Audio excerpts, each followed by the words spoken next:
Bismillahirrahmanirrahim. Assalamualaikum dan salam sejahtera. Pada hari ini saya ingin menceritakan sebuah kisah seram yang pernah saya alami ketika saya berada di KZ di UPSI ini.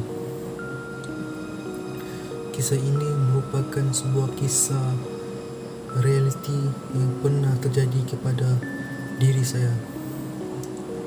Pada masa itu, waktu jam menunjukkan pada pukul 6 pagi. Selepas aku selesai solat subuh, aku bercadang untuk pergi jogging pada waktu pagi, dalam jam 6 pagi. Pada masa itu, cuaca pada waktu pagi itu agak elok dan masih dalam keadaan yang gelap. Aku pun selepas saya solat subuh tu, aku pun teruslah tukar pakaian dan memakai kasut sukan untuk jogging pada waktu pagi itu. Pada masa itu, jam 6 pagi, aku keluar melihat keadaan Khalid Zabah.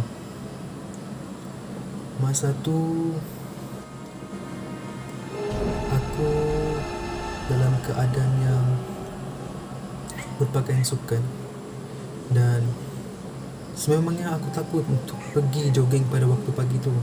Tapi aku kan lelaki, jadi aku kena beranilah untuk jogging pada waktu pagi itu tanpa rasa takut. Aku pun mulalah berjogging. Aku pusing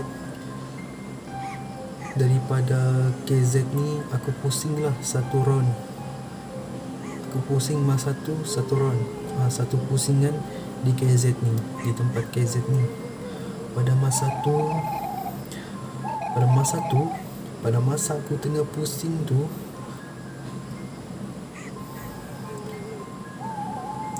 bulu roma badanku naik. Dia naik bahagian sini.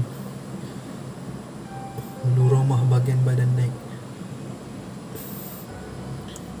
Aku dapat rasakan sesuatu lembaga yang mengikutiku berjogging.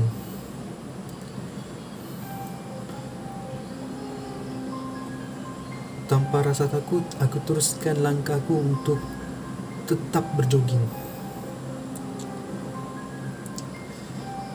Masa tu aku di kot, sampai aku di kot KZ tu yang dekat gelanggang bola tampar, aku ternampak satu makhluk orang sedang berdiri. Tapi masa tu dalam keadaan gelap, aku just nampak bayangan orang. Orang tu sedang berdiri di kot bola tampar. Dan masa tu juga aku tengok jam menunjukkan pada waktu 6:18 masa tu. Keadaan cuaca di KZ masih gelap. Aku pun husnuzon dengan harapan itu adalah orang yang ingin training untuk bola tampar. Tapi dalam masa sama, bulu badanku masih berdiri sebab aku merasakan ada orang yang ikut aku berjogging. Sejak aku keluar daripada bangunan KZ Blok A ni di Jalan Raya, aku dapat rasakan ada sesuatu yang mengikutiku. Sama-sama berlari. Sebenarnya aku tak terfikir pun untuk rasa takut dengan benda tu. Tetapi apa yang aku tahu, setelah aku melakukan satu pusingan di KZ ini, sesampainya aku di surau, dekat surau KAB, aku dapat melihat satu lembaga berwarna hitam. Lembaga tersebut dia berbentuk manusia, berkulit gelap, dan dia seolah-olah berjogging di sebelahku. Pada masa tu, surau KB ni dia gelap, dia ada lampu masa tu. Jadi memang aku nampak lah dia punya bentuk badan tu. Cuma muka dan badannya aku tidak nampak. Sekali aku melihat dia di sebelahku, aku pun terus lari lah. Aku pecut dengan sekuat hatinya. Aku pecut sampai satu orang tu aku pecut. Dan habis satu orang tu, memang badan ku semua bergetar.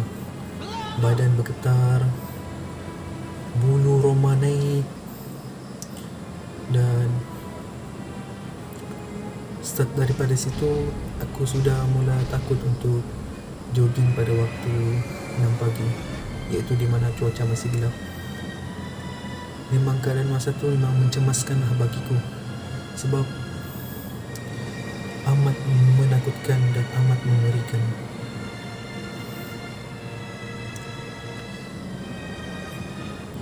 Aku juga pernah dengar bahawa di KZ ni adalah sebuah bangunan lama. KZ dan KB merupakan sebuah bangunan lama, tempat kolej kediaman yang digunakan oleh pelajar. Jadi tak heranlah jika ada makhluk halus yang ikut bersamaku berjogging sama-sama dengan aku. Memang perkara itu amat menyeramkan, dan dia merupakan satu kisah seram yang patut didengar oleh semua orang. Tetapi sebagai seorang Muslim, kita hendaklah percaya dan yakin kepada Allah Subhanahu Wa Taala untuk menjadi seorang insan dalam bertakwa kepada Allah. Kerana semua ciptaan di muka bumi ini adalah milik Allah, dan kita hanya perlu takut kepada Allah dan bukannya kepada makhluk halus, iblis dan syaitan rajim. Oleh itu, mungkin kisah seram ni dia merupakan kisah seram yang amat ringkas, tetapi bagi aku kisah seram ini merupakan satu kisah seram yang sangat menyeramkan yang pernah terjadi kepada diriku. First, aku nampak lembaga di kot bola tampar, dan lembaga yang mengikutiku berjogging bersama-samaku. Sekian, terima kasih. Semoga cerita ini menjadi inspirasi dan tanggungjawab kepada kita untuk lebih menguatkan diri dan bertakwa kepada Allah Subhanahu Wa Taala. Assalamualaikum.